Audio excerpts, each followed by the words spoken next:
ويريكم آياته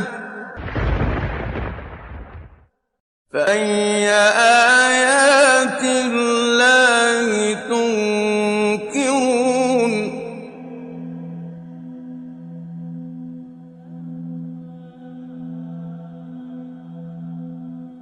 From the galactic bodies to the tiny creatures, from the strongest to the weakest, everything in the nature follows some specified functions with precise measurements. It's because they're destined to do so. Let's for a moment think about the work of engineers or architects. They use functions and measurements to provide some properly functioning products with aesthetic appearance. In order to give you an example, let's think of a very simple function to draw a pattern in a circle, like 2x. So we start with a circle that has 10 equidistant points. Then we assign numbers to every single point. And we want to join every point with the help of given function by just replacing the x values with the number of each point. We start with the 0. 2 times 0 equals 0, so it's the same thing. Now 2 times 1 equals 2, so we connect the 1 to the 2. Then 2 times 2 equals 4, and we connect that point to the point number 4. So we continue until we get this pattern. At the beginning we started with 10 points, but if we increase the number of points, then we'll get more and more precise result with a cardioid shape. And if we change the function itself, we'll get many different patterns. But let me ask you something. Have you seen something in the nature that follows the same function? Well, the answer is yes. If you observe the reflection of light in a circle or object, like a coffee cup, then you can see the same pattern. That means the photons of light are following the same function by hitting one edge of the cup and reflecting to the other edge at a calculated angle. Not only the reflection of light in a circular shape, rather everything else in the nature follows some specified rules and functions with extraordinary precision.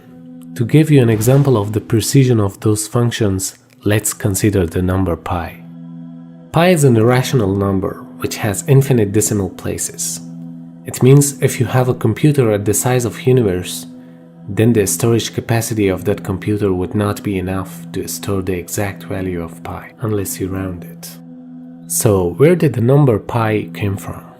It's actually the ratio of circumference of any circle to its diameter. It means a circle can always be calculated with the number pi if we have one of its variables. Now let's consider you have 2 sliding blocks and a wall, and we suppose that there is no energy loss and the surface has no friction. The first block starts by coming in at some velocity from the right, while the second one starts stationary. The simplest case is when both blocks have the same mass. The first block hits the second, transferring all of its momentum. Then the second one bounces off the wall, then transfers all of its momentum back to the first, which then sails off towards the infinity. 3 total clacks. What about if the first block has 100 times the mass of the second one?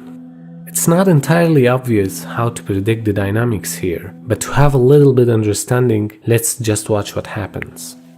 That second one will be bouncing back and forth between the wall and the first block with 100 times its mass, slowly and discreetly redirecting the first block's momentum to point in the opposite direction.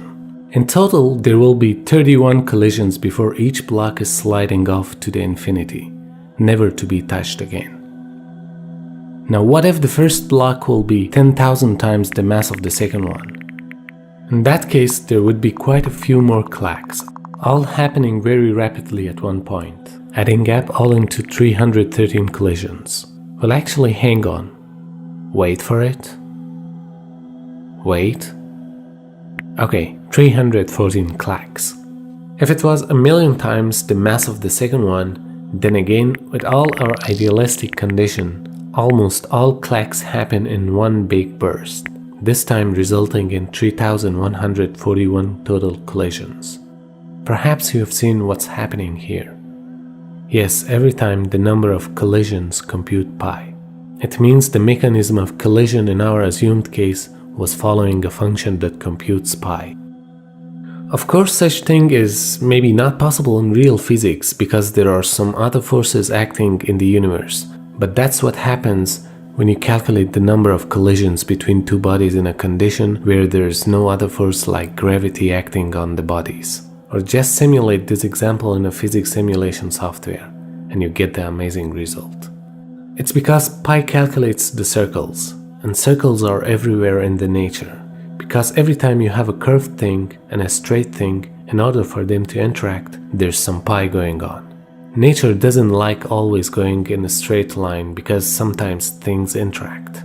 If you throw a ball in the air, it's not going to go in a straight line, it's going to go in a curve. And that means lots of things in the nature follows pi.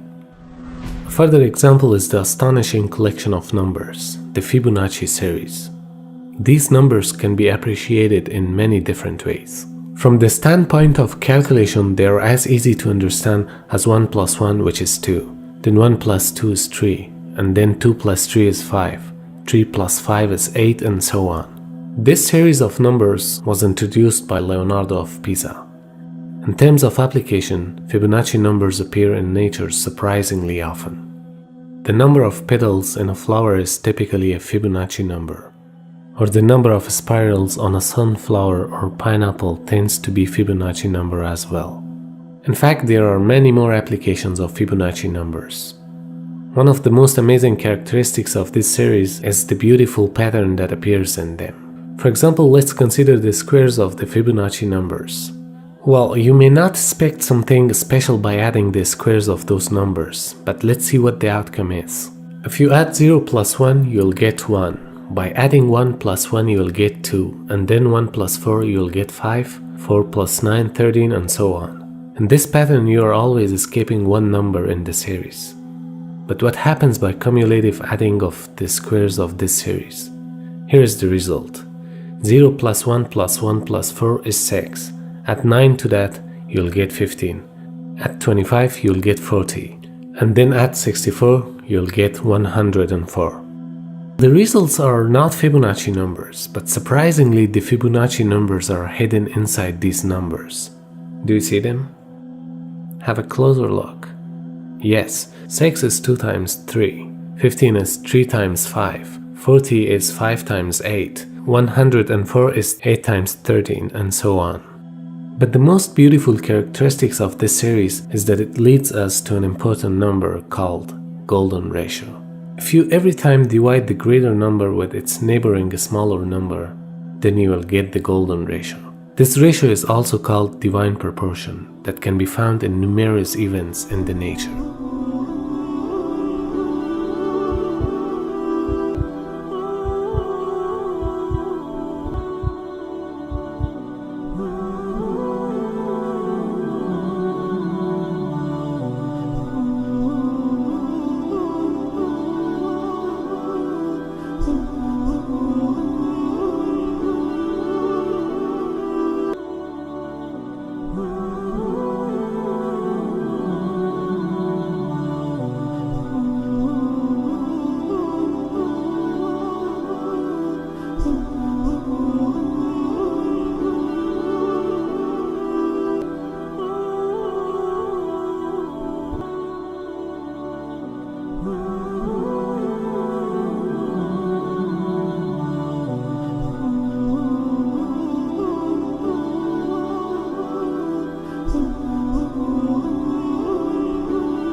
These were only a few examples of the perfect order that's being followed by the nature.